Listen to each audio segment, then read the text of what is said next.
Welcome to the OHIO podcast, everybody. I'm your host, Buckeye Boggs, aka the Podfather, and you are you, and we're thankful you decided to join us this evening. Make sure you go ahead and smash that like button. Make sure you also are subscribed to the channel. Hey, everybody, we have a merch store. In the link in the description below, you'll find a link to our merch store. You're going to want to purchase something before they run out. So head on over to the merch store, get yourself the official Podfather hoodie. Maybe you can get the Illuminati merchandise, whatever you're looking for. Maybe you just want the basic OHIO podcast t-shirt. Go over to our merch store and support the channel. And hey, 50% of the proceeds go to the host if you buy a certain piece of merchandise that has a host associated to it. We are also available wherever you download your podcast. Take us on the road, take us to the gym, take us to your earbuds in the office if you don't want to hear the annoying person next to you in the cubicle.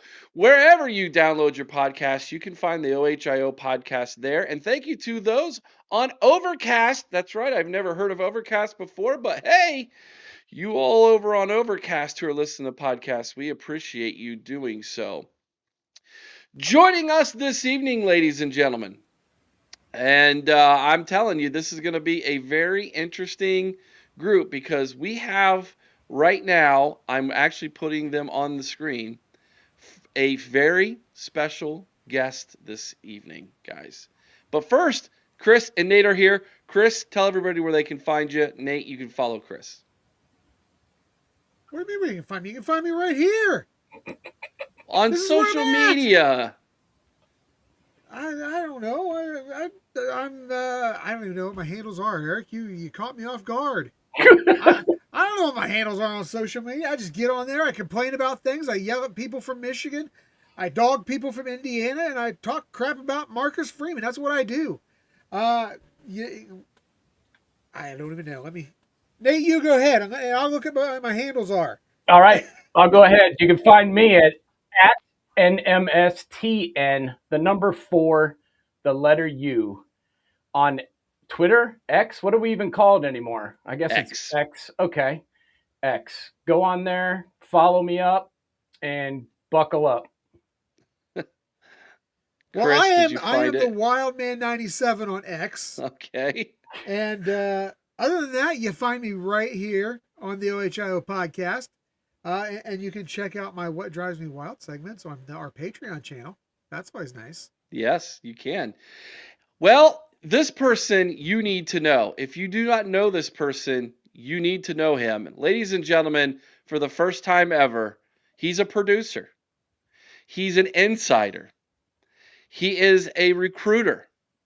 He is by far one of the most connected people in Ohio State Buckeye Nation. Ladies and gentlemen, Buck Vader is with us this evening. Hello, Buck Vader.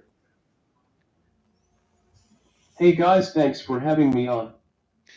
Good to have you on tonight, Buck Vader. This is he's making his roundtable debut. He's been with us before on the after shows and when we're hanging out on Friday nights over on Patreon. But tonight, Buck Vader is here to drop some knowledge on everybody's doorstep. Now, before we get into it, guys, I got to just let you all know that tonight's main topic is going to be second. And the reason why we are going to do that this evening is because I want to make sure that it bleeds over into Patreon, because I have a feeling tonight it's going to get very heated. Chris is his blood pressure is probably going to go through the roof, more than likely, all of that good stuff. So we need to make sure that we make sure that he's well taken care of. So that being said, I want to introduce tonight's first topic to everybody as I get Vader put on the other screen here first. But tonight's first topic, and this was suggested by Nate himself. The 2026 schedule, it's way harder than last year's. No one's denying that. Is it better for Ohio State? In other words, will this prepare us better for the CFP, or will this prevent us from getting in the CFP. Nate, it was your topic. I'll let you talk about it first.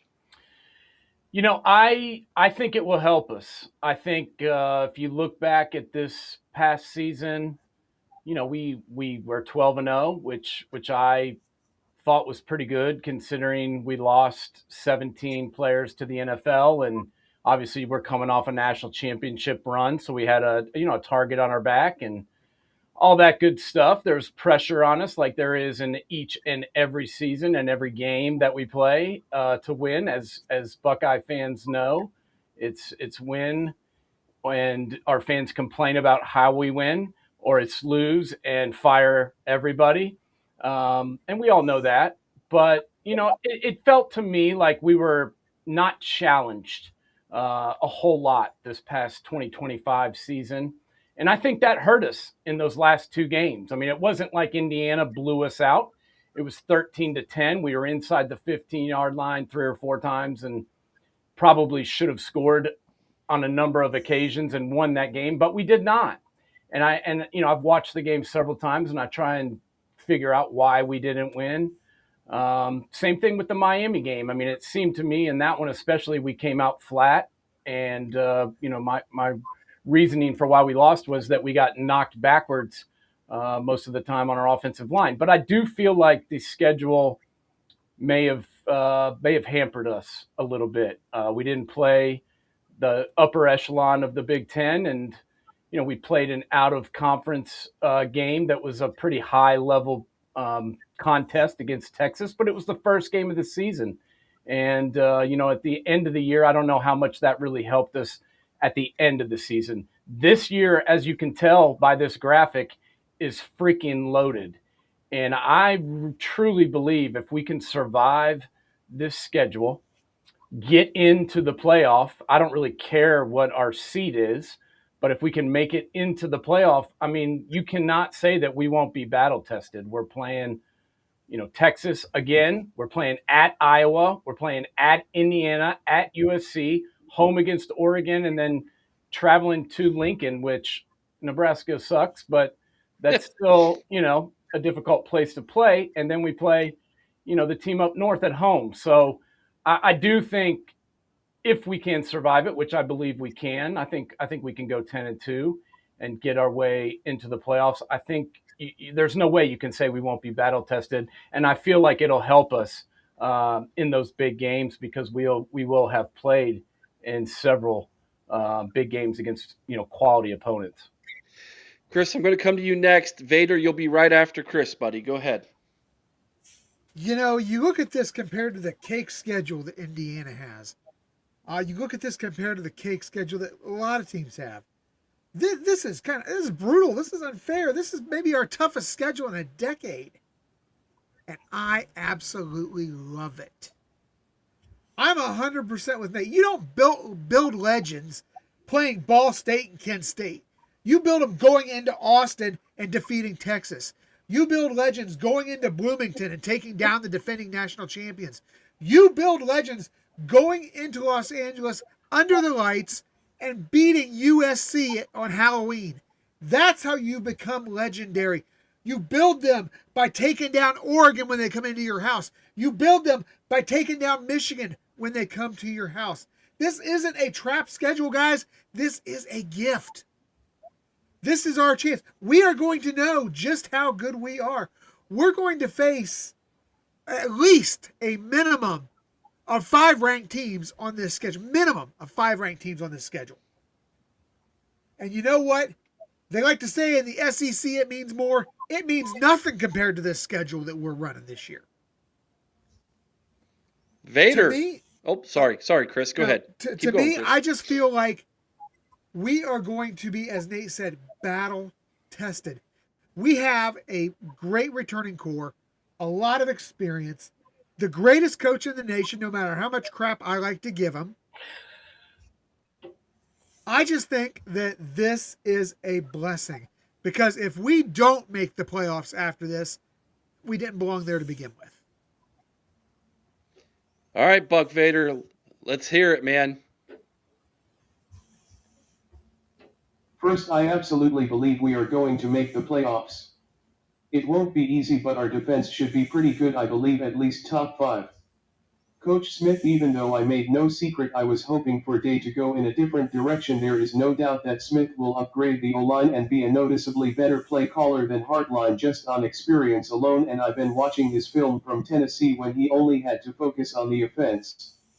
I was surprised by the amount of up-tempo he used. My favorite thing about the tough schedule is Day is always at his best and most aggressive when he is backed into a corner and has nothing left to lose. I've always said his best coaching job was against number 1 Georgia in Atlanta with a terrible defense and no running back. It took an illegal hit against our biggest weapon to beat us. I believe next year's schedule will force him to be that Ryan Day. The one thing I don't like, and it kills me to say this, I don't think we should play elite blue bloods out of conference until the Big Ten and the NCAA figure out how to fix the scheduling imbalance. Let's be real, compare our schedule and Indiana. It's possible we could lose 3, let's say Texas, Oregon, and USC beat Indiana on the road, but they win out, they would get in, and we wouldn't because we played Texas instead of a cupcake. I think that needs fixed somehow. It's a very good point, Vader. Yep. Alabama's going to fix it for us here next year. Right? Yeah, Alabama's going to, and they're, Pansies. they're going to fix that for us. Interesting that we haven't heard from Georgia yet, although I think that's coming too, Eric. You think so? The SEC is so bent out of shape about this whole 9 conference game crap. They still think that they're the elite conference in all of college football. They think that their 9 are tougher than ours no matter what. But the fact is, they are bent out of shape over this 9-game schedule, and they are going to take their ball and go home. We call that doing the Marcus Freeman. They're going to take their ball, go home, and chicken out of the tough on the road out of conference games. Yeah, and you want to talk about Marcus Freeman. Have you taken a look at Marcus Freeman's schedule? That's the cakest schedule I've ever seen. It's the biggest joke I've ever seen. Miami at home.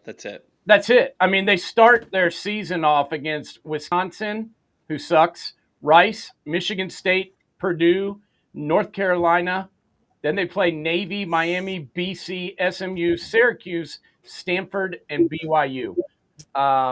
I mean, if they don't win every one of those games, they don't belong in the playoff, in my opinion. And they're not alone as far as the cake scheduling. Miami's schedule, which you said is the only good team that Notre Dame plays. Miami's schedule might be easier than Notre Dame's. And if you go look at the Texas Tech schedule, it might be the easiest of them all. So there's 3 teams right there that were either in the college football playoff or right on the cusp of it who have potentially the easiest schedule in all of college football next year. And they've got Notre Dame has the crybaby clause that gets them in. Exactly. All they have to do is be in the top 15. And there's no way that Marcus Freeby is not going to get himself in using the crybaby clause with that schedule. There's just not. Okay. Everybody seems to be loving the more difficult schedule. As a fan, yes, it's nice to have more competitive big games on the schedule. But what if we go 9-3 and we're outside of the playoffs? Then how do we look at this schedule? The same people right now who are saying this is fantastic are probably going to cry that we had the toughest schedule in college football. Agree or disagree, Nate? Yeah, I mean, of course, that'll happen. But honestly, if we finish 9-3 with that schedule, I'm not going to be that upset. I mean, that's we play a lot of really quality teams. We also play several teams on the road. I mean, look at our road schedule: Texas, Iowa, Indiana, USC, Nebraska. That is one of the toughest road schedules that I've seen in the last 10 years. Do I want to be 9-3? Heck no. I don't want to be 9-3. But could I see us see that potentially happening? I could. But we're the Ohio State Buckeyes, right? We win a game, no one even talks about it. It's just that Ohio State won, big deal. Nobody cares. The only time anyone mentions our team is when we lose. So what do we have to do? We've got to go and win all these games. Now we've got a quarterback who's got a year of playing under his belt. He's been around for 2.5 years. He should be better.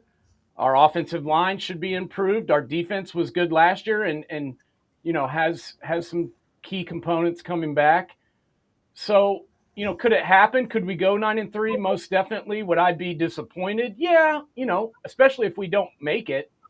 But, I could see a scenario where we could go 9-3 with this schedule and get in. The only way that I could see that definitely not happening is because of some of these other teams having such an easy schedule, for sure. But Nate, I was just going to mention, and you kind of touched on it. I could see an Ohio State team with this schedule getting in at 9-3 because the committee has already set the precedent. Yep. That's the only reason. Bama. That's right. They set the precedent with Bama. 10-3 though. They were 10-3. Correct. That's but still different. a 3. Well, but it's still a 3-loss team. But it's a 10-win team who played in their conference championship and got their asses kicked. Well, and got their butts kicked. That's right. So if Ohio State gets into that conference championship, that's the whole thing. If they can go 10-2 and still find a way into the conference championship, they lose that third. They're still going to go. Buck Vader, do you have any additional thoughts on this? I don't want to pass over you, man. I know that it takes you a while to type in your responses to things. So if you do, you can just hit me yes or no and give it, or you can just say no and we'll move on. Yes. Go for it. I agree, but until certain things get fixed, we have to be strategic. Indeed. He's absolutely right. And what he means by that is Texas. We have to be strategic. Look at what the SEC is doing. They're loading up cake at the beginning of their schedule because they're playing 9 conference games. You replace Texas with Sisters of the Poor, whatever. Shout out E. Gordon Gee. And all of a sudden, we look at the schedule. Is it still difficult? Yes. But I think 10-2, all of a sudden, you're not as worried about 9-3. It's not too late to do it, Eric. Yeah, it is. Nah, you can cut them loose. The SEC would do it to you. You could cut them loose. No, that would be a terrible. I would not like that at all. I would be upset. I'm not saying I'd like it, but I'd kind of laugh at it. I could see that an SEC team doing it for sure. An SEC team would absolutely do it. They're gutless cowards. Tennessee dropped out of the Ohio State home and home. 6-8 months before the game. So yeah. I could definitely see them doing it. I don't think we would do it, and we shouldn't do it. I mean, come on, we're not scared of any of these teams. I think we can beat every team on the schedule. Will we win every game? No, but could we win every game? Yeah, I think we could. We've got the talent, we've got the coaching, and I agree with Vader. I do think that the play calling will be improved. I'm nothing against Ryan Hartline. I'm not ripping on him because he's gone. He's one of the best recruiters I've ever seen in college football, especially what he's done over the last 5-6 years. So I have the utmost respect for him. But the play calling was sloppy at best last year, especially in the bigger games. And I think an experienced play caller will help this team out tremendously. You guys bring up late scheduling. North Dakota State just got approved to join the Mountain West. Yes. That schedule is completely being remade. Sacramento State right now has 7 games on their entire schedule in 2026, all of which are FCS teams, since they are an FCS independent football program, who is currently trying to get in with the MAC for 2026 this year. And the MAC has not released their schedule yet. Tinfoil hat, anybody who has one, now would be time to put it on. So I agree with you, Chris. The excuse that people have about, you can't make a schedule. They did it during COVID. Remember that? Yeah. They changed it how many times during COVID? And it only took a matter of weeks to completely rewrite a whole season. Yeah. at first we weren't going to have a season. And then, they were going to do one thing and then they did another. And then we were just doing the conference schedule. They came up with that pretty quickly after they decided to play. So we could certainly substitute the Longhorns, with a MAC team, especially since the MAC schedule hasn't even been posted. Now, the non-conferences, a lot of them have it, but there are still plenty of FCS teams looking for games. And like I said, this is yeah, you could if you wanted to. I don't want them to, but you could if you wanted to. All right, we're going to go around and make one last final comment. Chris, I'll let you go first, then Nate, then Vader, so that way he gives him time to type out his final comment here about the 2026 schedule and whether we think it's good, bad, or indifferent. The poll question right now: is the schedule too hard, just right, not hard enough? 71% say it's just right, 29% say too hard, and 0 says not hard enough. Chris. It is difficult, but I think it is the right kind of difficult. There is not a team on that schedule we can't beat. By the way, if you did want to drop Texas, Eric, yeah. When did the Pansies from Bloomington drop Virginia off their schedule because they were afraid of them? Maybe we could slide them in there. Last year. But no, I think it's the right kind of difficult. It's the kind that's going to challenge you. But again, I don't see a team on that schedule that Ohio State cannot beat. Is beating Indiana at home easy? No. Going over to their house and beating them is not going to be easy. But it can be done. Is going into Texas going to be easy? No. But you know what? I think Texas is overrated. Is playing at USC going to be easy? Probably, because Lincoln Riley sucks. But, overall, I like the schedule. I really do. I see this as, at worst, a 10-2 schedule. And I just feel like this is what we need to prep us. We need to be battle tested. We need to have real games. We need to know when it's time to step on the gas, Eric, and actually do it so that we're ready for the playoffs. This kind of schedule does that for us. Yeah, as I said earlier, I'm not ripping on our schedule last year, but I do feel like it left something to be desired. And I feel like we didn't play our best football at times, but we were still able to win the entirety of our games because of the strength of schedule. And I don't usually rip apart our schedule at all because, it goes up and it goes down. You play who's on the schedule. That's all you can do. But I do feel like it hurt us at the end of the year, as I already mentioned. And that's not going to be the case this year, as you can see there, going to Texas. I mean, we're going to be traveling all over the place too, boys. Going to Austin, going to Iowa, going to Bloomington, going to LA, going to Nebraska. We're going to be on the plains, crisscrossing the country. So, that helps as well, because when we get to the postseason and we're flying to the Rose Bowl and we're flying, down to Atlanta, it's not going to be a big deal to us because we're going to be used to it. And I do feel like having a veteran quarterback who's got a year under his belt, as I mentioned earlier, will help us. And this is a daunting schedule. There's no doubt. But who are we here? We are the Ohio State Buckeyes, and I'm not scared to play anybody. Vader, your last thoughts. I'm really excited about this schedule, but Day is going to have to do his best coaching job and don't get in his own way. 100% Vader. And Eric, just think about this. I think we could all agree the best season we've had, with maybe the worst moment in Ohio State history, but the best season we've had under Ryan Day, was arguably one of the toughest we've ever seen. 7 top 10 teams were played in 2024. And look what that did for us. And look at that result. Once we got in the playoff, we rolled through some very good football teams because we had already played a lot of very good football teams, and I think that helped us. And I see something similar with this opponent. Well, that 7 did include the playoffs, Nate. It did.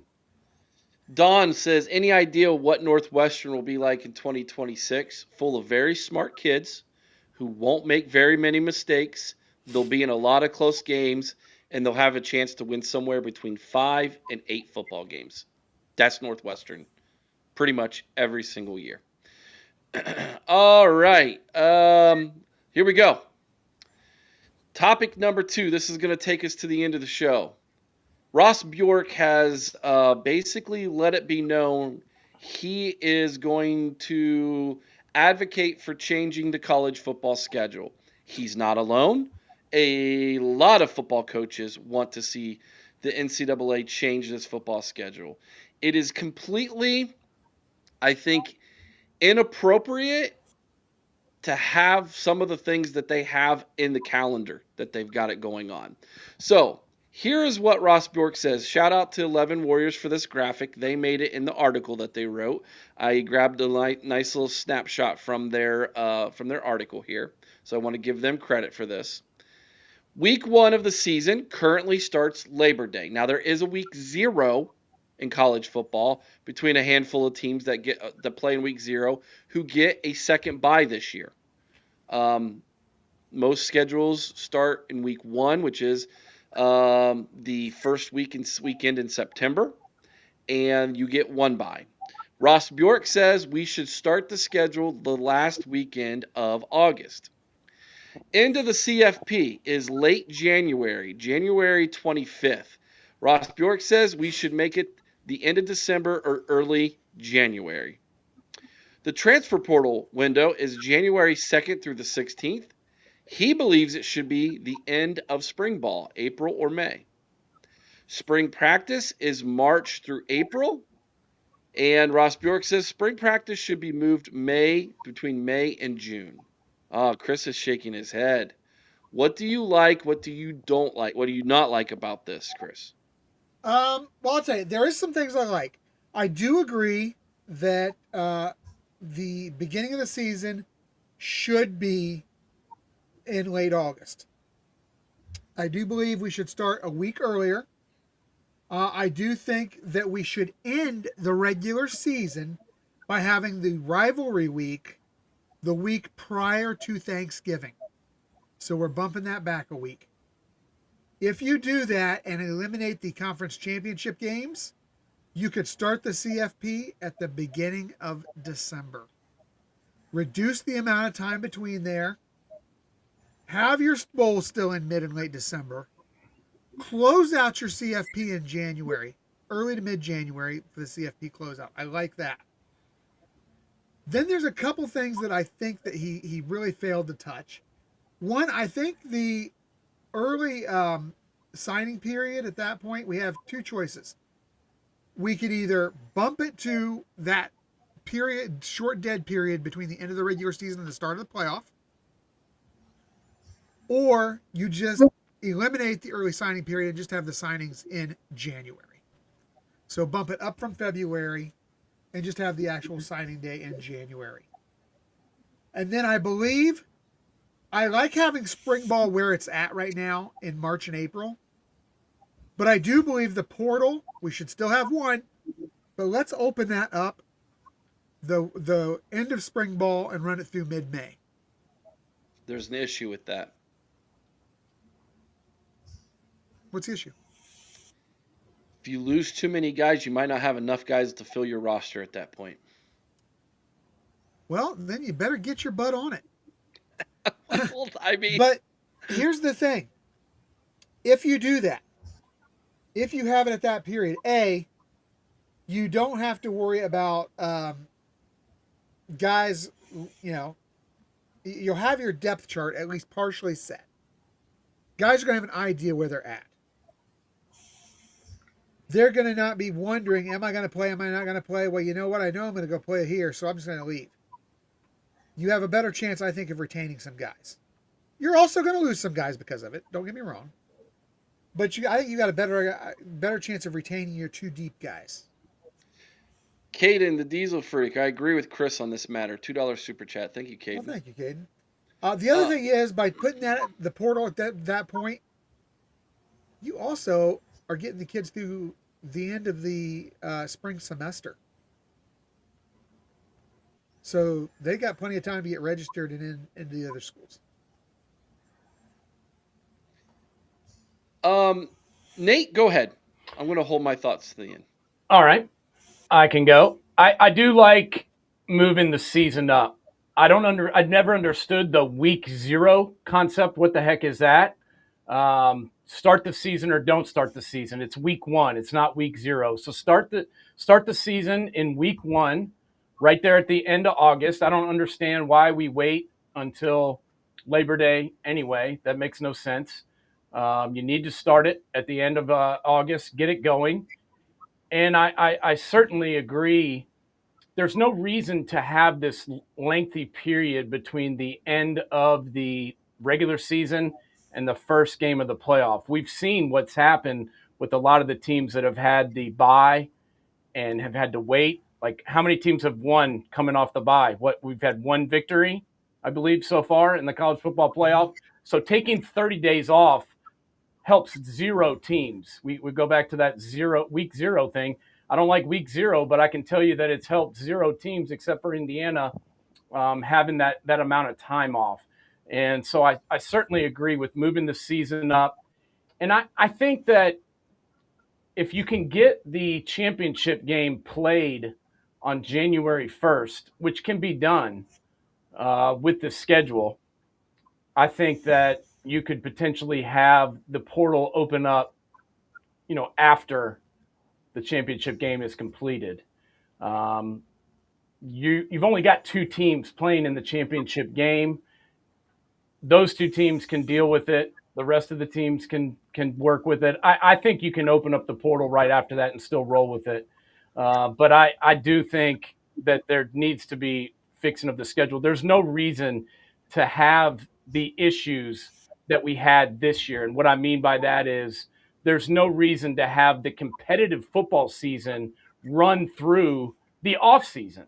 I mean, we had the off season going on during the football season. We had a coach whose team had the greatest season in the history of their 120-year-old program, and he quit before they even played in a game for the national championship. What are we doing if coaches are leaving their team before they play in the playoff?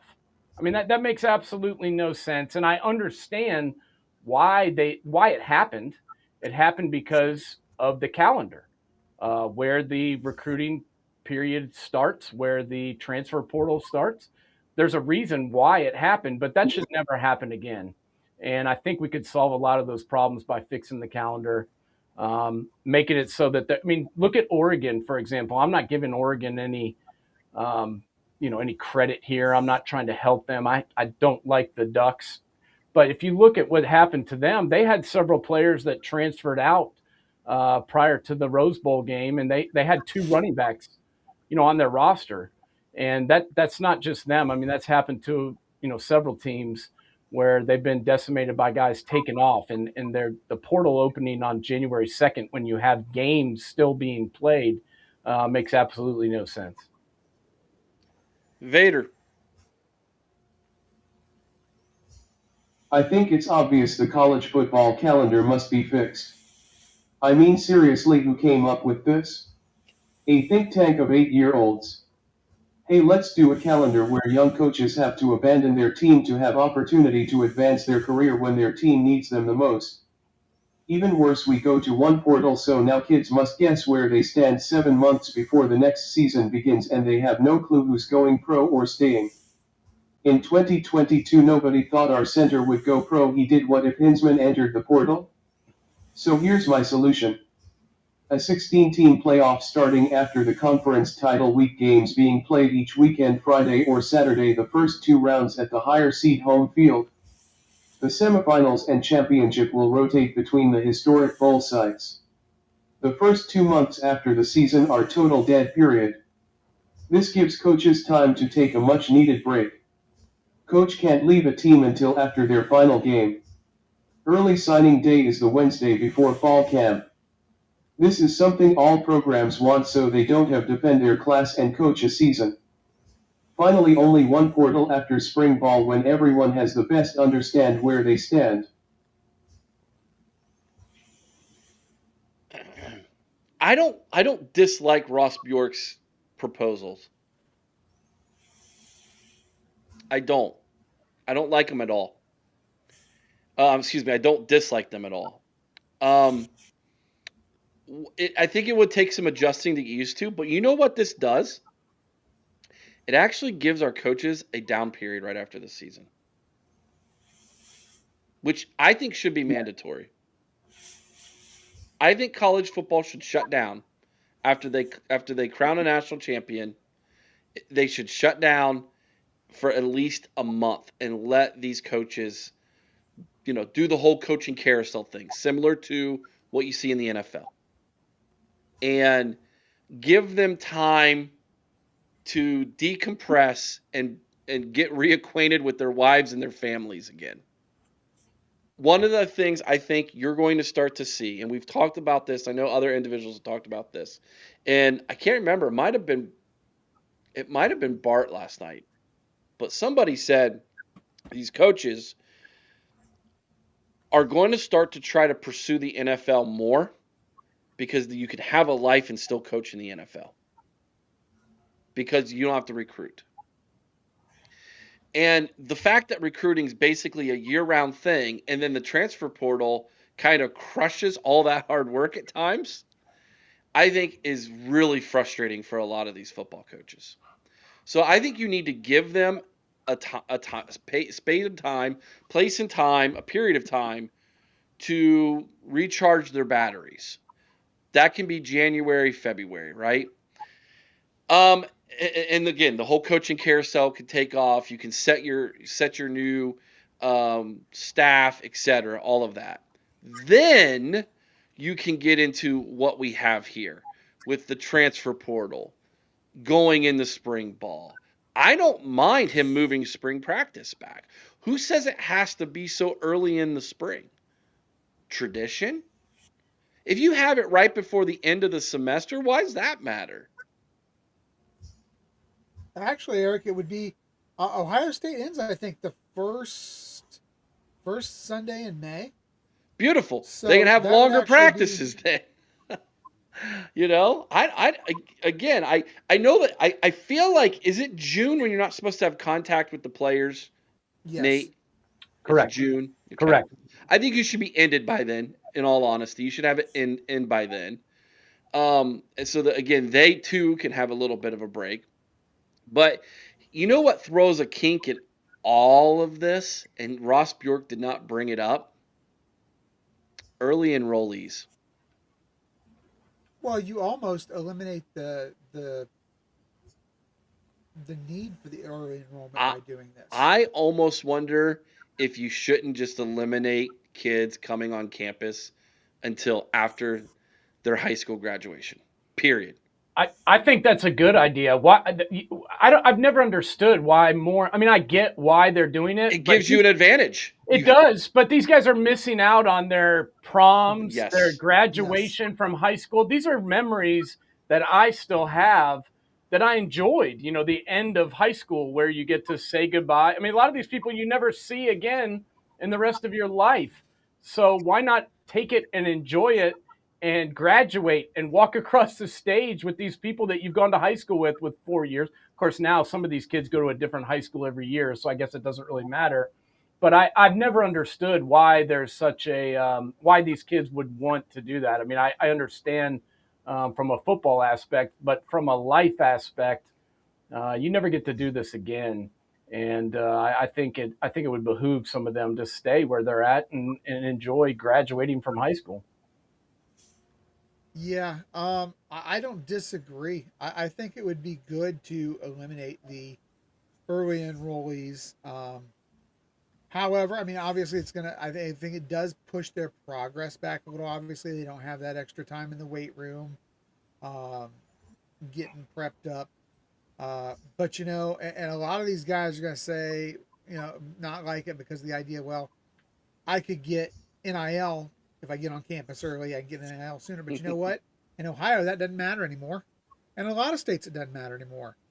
A lot of states are allowing their high school players now to get NIL, which I think is a topic for another show completely, because I could go off on that for about 2 hours. But no, I think that what you're saying and what Nate's validating here, I think it holds some merit, Eric. I mean, I can see it.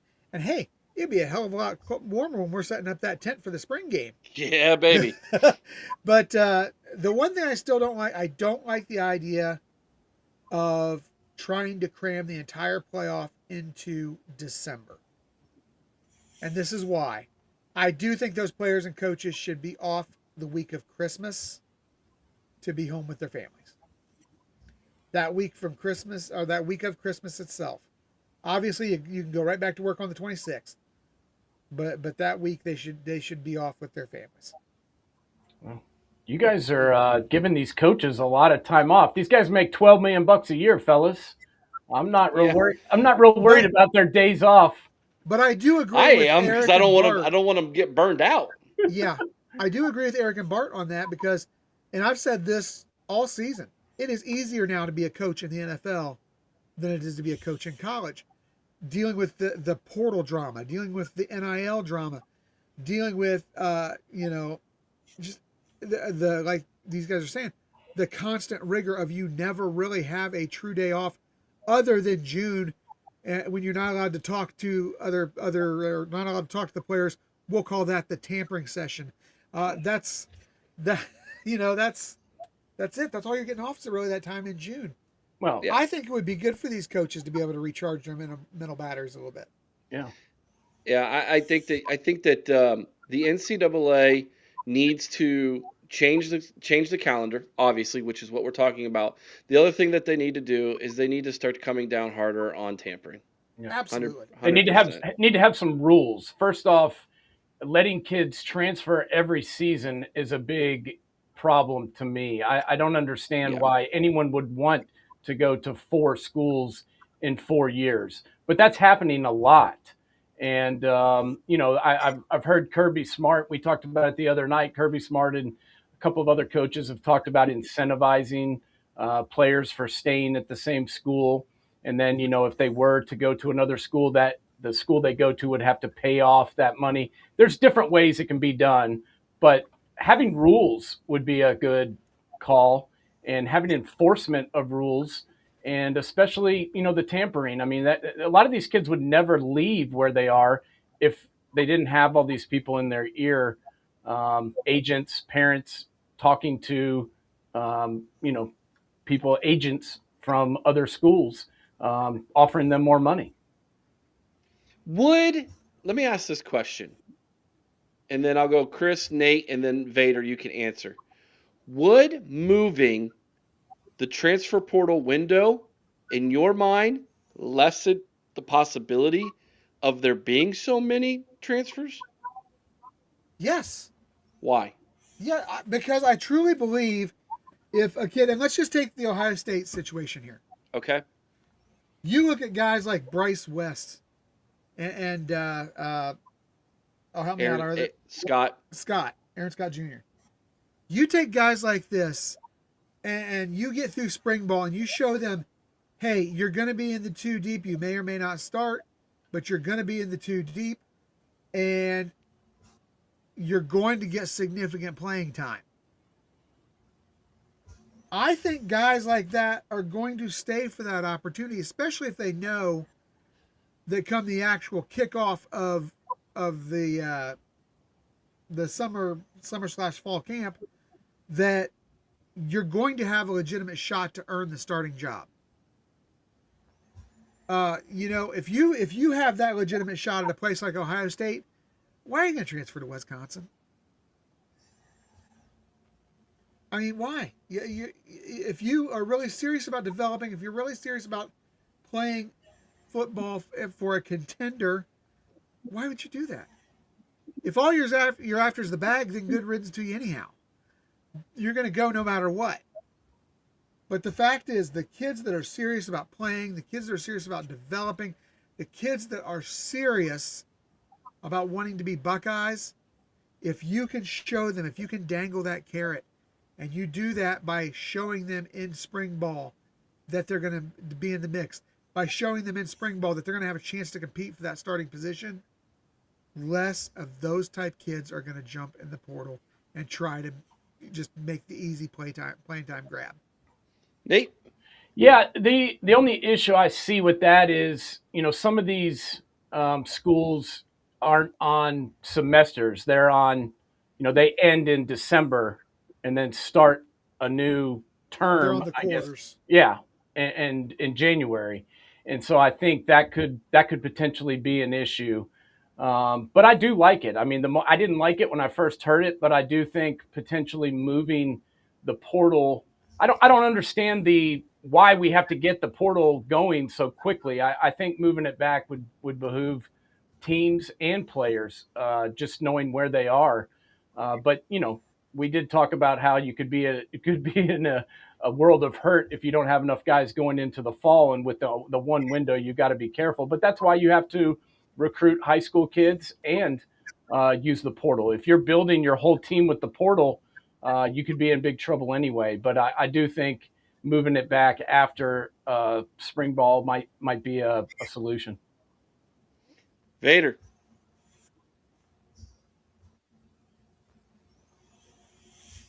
Yes, absolutely. I talked to West yesterday. The biggest reason he left was all the uncertainty. Let the kids see where they stand. There you have it. I feel validated. Vader validated Chris tonight. That is interesting. Oh my. Okay.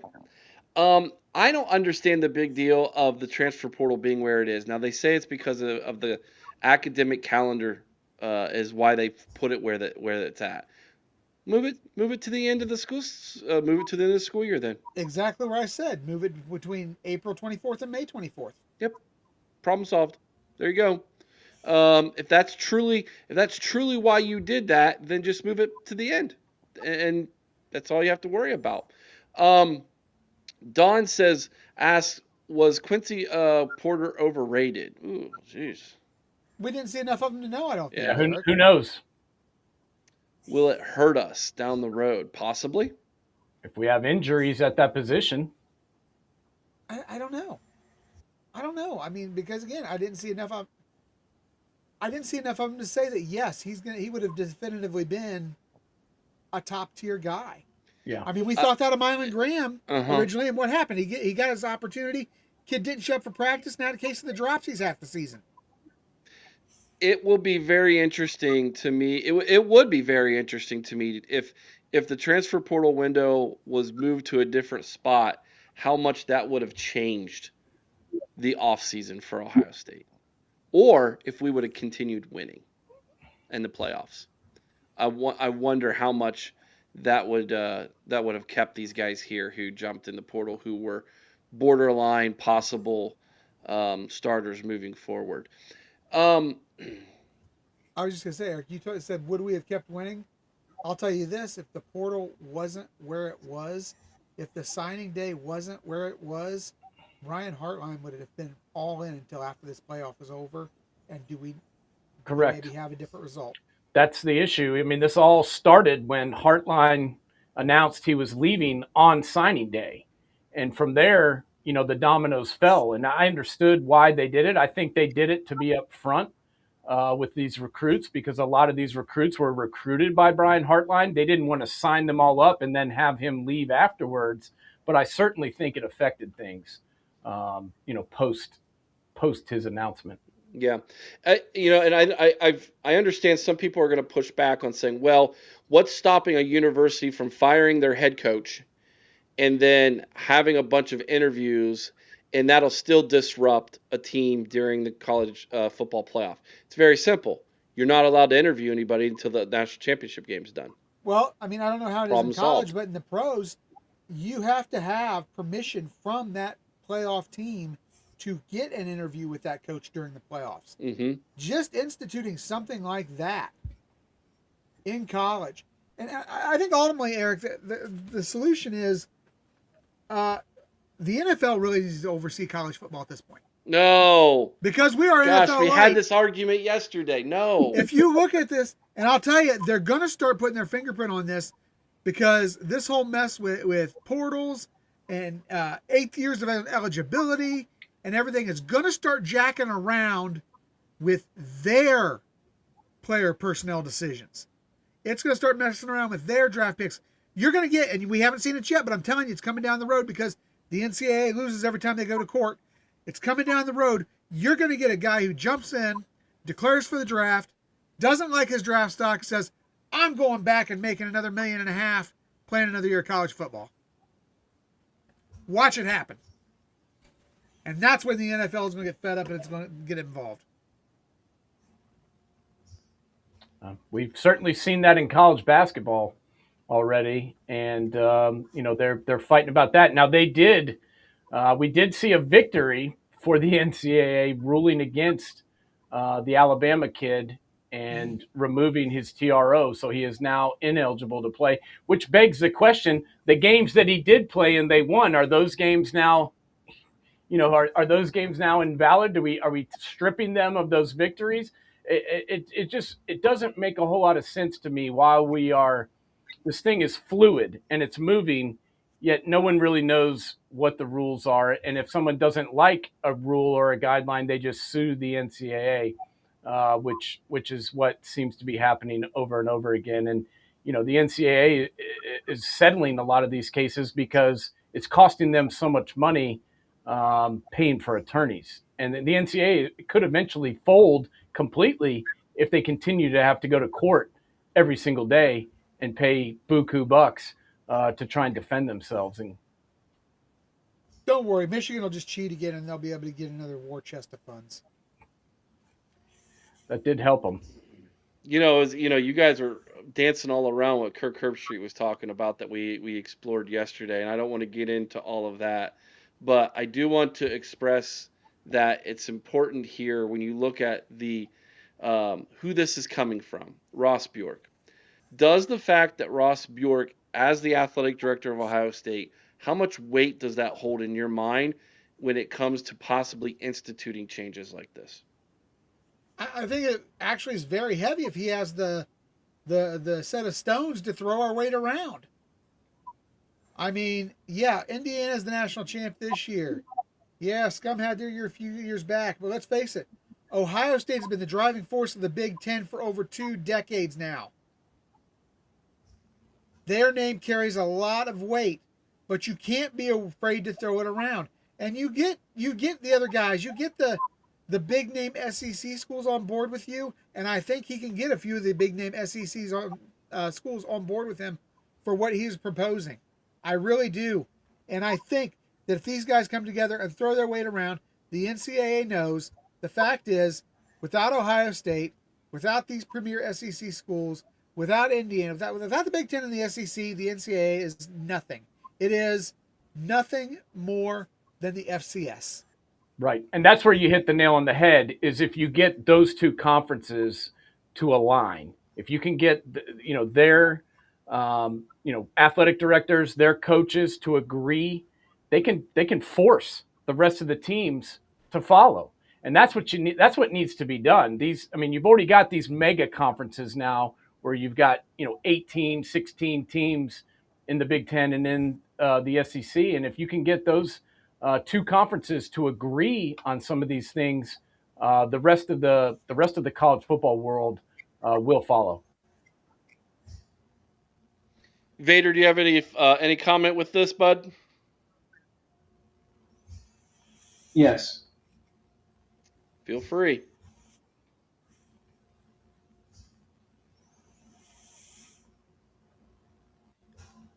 All the kids take mostly online now. The class calendar is a excuse. Miami quarterback didn't even take any classes. Do it after spring ball. I also agree with Chris. Use our power to fix it. There you go. And Eric? Yes? Don't think that Ross Bjork and the Big Ten don't have some sway, maybe even a little bit of pull with the SEC. How many conference games the SEC playing next year? 9. That wasn't their idea. It wasn't. No, it wasn't. They got their kicking and screaming, didn't they?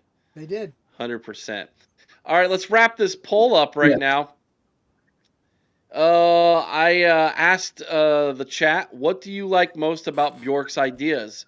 Starting the season earlier was 55%. That's what won. Ending the season earlier and moving the transfer portal to April tied at 23%. And exactly nobody voted for moving spring ball to May. No one Come wants on, guys. Eric is ball. tired of pitching that tent when it's, 38, 40 degrees outside when you and I get there, Eric. Oh, and it's the freezing. rain and drizzle's coming down. Oh. And then the sun finally comes out. It's a nice day, and we're happy. It's gorgeous by the time the game's ready to start. But getting there early at 6 a.m. and freezing our tail ends off, man, and not for me. No, but we'll thank you. do it again. Yes, we will. Yes, we will. Absolutely. We'll totally be doing that again this year for the spring game. April 18th is when we'll be heading out there early on a Saturday morning for our big spring game spectacular tailgate for everybody down at the Horseshoe. Our way of saying thank you to all of you for supporting the OHIO podcast. Yes, always wrap up your poll. Thank you, Sean. That's good advice, buddy. Appreciate that. Yeah. All right, guys, we're going to be heading over to Patreon to continue this conversation with all of you. I'm really interested to get everybody else's take on this because I think the calendar, everybody agrees we need to change the calendar, but I don't think anybody agrees on what we need to change the calendar to. That's going to be interesting. So I can't wait to get all of your comments on that. By the way, thank you, Obi. This is a great comment. Did you see Julian Sain's brother? His name is Aiden. Aiden Sain got picked up by the Columbus Aviators as their backup quarterback. I did see that. So we have two Sains in Columbus. By the way, if you go over to our website, theohiopodcast.com, we have a link there for the Columbus Aviators. We're going to be covering the Aviators over at the OHIO podcast. So make sure you go check out our website and you can get those great articles that we're going to be writing over there as we cover them this spring. So there's that. So anything else, boys, before we head on out? No. All right. We will see you all over on Patreon. If you're not a Patreon member, you want to join us for the Super Secret Show over on Patreon, the link is down in the description below. We'll be back tomorrow with another video for you earlier in the day and another live tomorrow night, 8 o'clock Eastern, right here on the OHIO podcast. Hopefully we see you all over on Patreon in about 4 minutes.